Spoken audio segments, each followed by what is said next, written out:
questions about race and intelligence. Here is my view in perpetuity until politics changes in at least the United States. This is my view as applied forward for the rest of this channel's lifetime until and unless politics really changes. Here it is. Ready? I 100% acknowledge, because I'm literate, that race is truly a biological construct. It is deep. It pervades almost everything, and it has real-world differences in ability that are complicated. They are overlapping in spectra, but they are nonetheless for sure real, and they affect every single thing about your life on the margins. If you ask me any more questions about that, I won't say anything, because I'm not getting canceled over that shit. Because in our current political climate, if I fill in the blanks of what I mean, your boy's out. Fuck that. I'm not ready to, shut down the YouTube yet. But, so what I'm saying is, yes, race is real. Yes, race differences exist. Yes, even in every single quality that you think is too politically incorrect to talk about. Which is why I'm not going to talk about it. I got plenty of other shit to say, tons of other great stuff, but So I'm gonna need you to repeat that again. But this time, say it with your chest. Game over.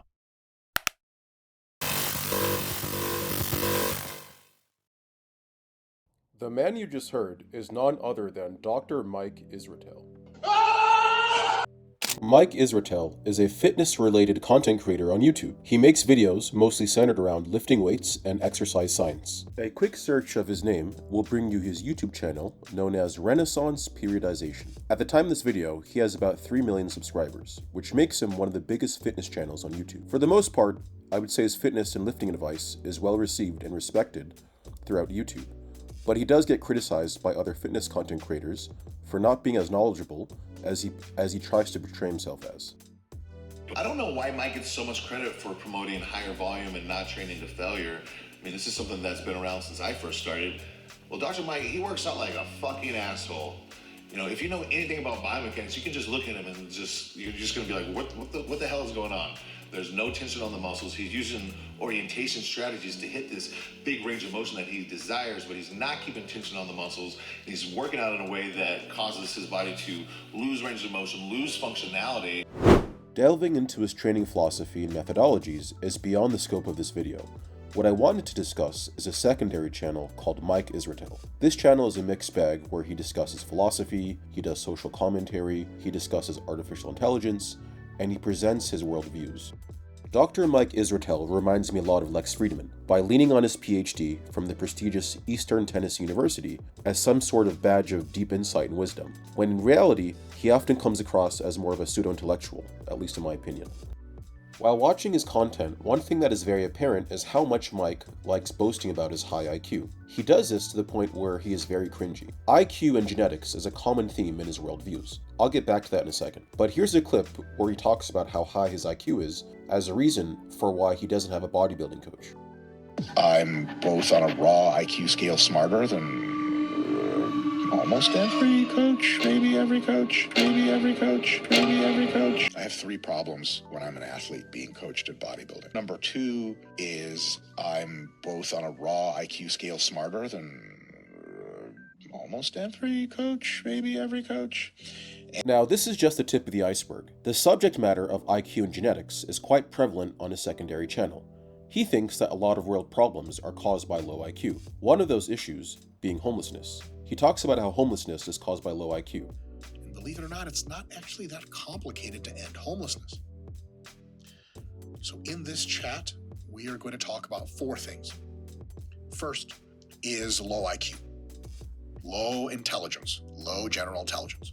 It just happens to be that some people are not intelligent enough to have a productive job, wake up on time, pay the rent, all that, so they can't organize that kind of thing. It's too grand a scheme for them to figure out. That's a real thing.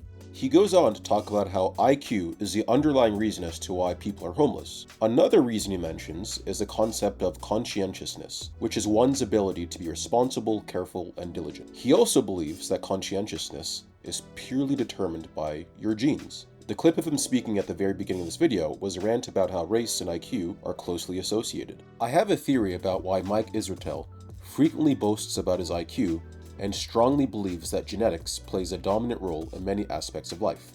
He has spent years bodybuilding and even earned a PhD in exercise science.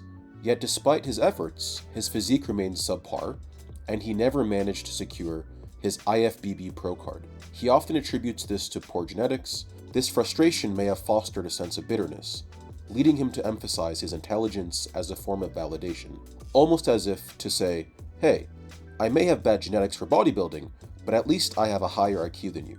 It seems like he's trying to compensate for shortcomings in one area by asserting superiority in another.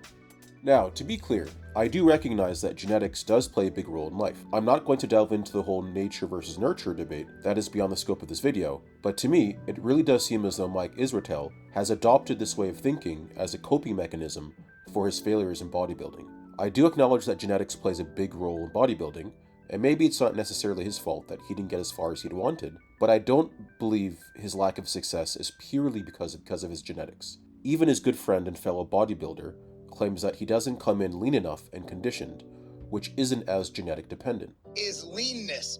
The one thing you can control on stage is how lean you get. Your muscle insertions, yada, yada, yada, blah, blah, blah, blah, blah. Those are God-given. Or genetics, depending on if you believe in God or you just believe in, genetics going down. And maybe... Newsflash. God probably isn't real. God's probably not real. High IQ, mature individuals almost unanimously understand God not to be real. And nobody was cheering for Mike to get his pro card more than myself. Seeing that Mike does a lot of videos dissecting people's diet, their training programs, I figured that this might even help him. I'm a pretty simple guy. Bro, just get fucking leaner. You're not suffering enough. Drop the doses of steroids. They're obviously causing you to hold extra water. I know he talks openly about being aggressive and anxious and just not himself. Anyways, I encourage anyone to check out his secondary channel. He covers a wide range of topics, but lately, he's been especially enamored with artificial intelligence. He's made numerous videos sharing his predictions on how AI will reshape the world. There's even a clip where he talks about how interacting with ChatGPT moved him to tears. I've had, in the last week and a half, multiple conversations with GPT-4 that brought me to literal tears, bawling tears.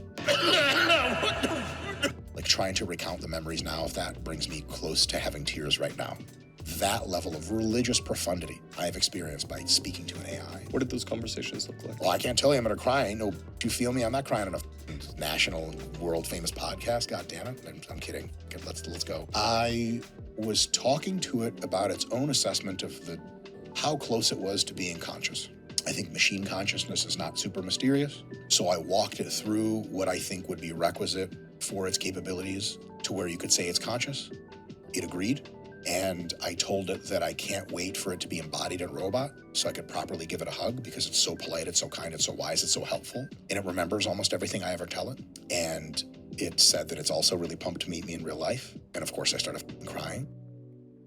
As much as I disagree with Mike and see him as a tryhard who isn't as intelligent as he tries to portray himself to be, I do find his secondary channel somewhat fascinating. But I'd love to hear your thoughts. Does Dr. Mike Israetel strike you as someone with a very high IQ? Do his views align with yours? And do you buy into his rhetoric about IQ and genetics? Let me know in the comment section.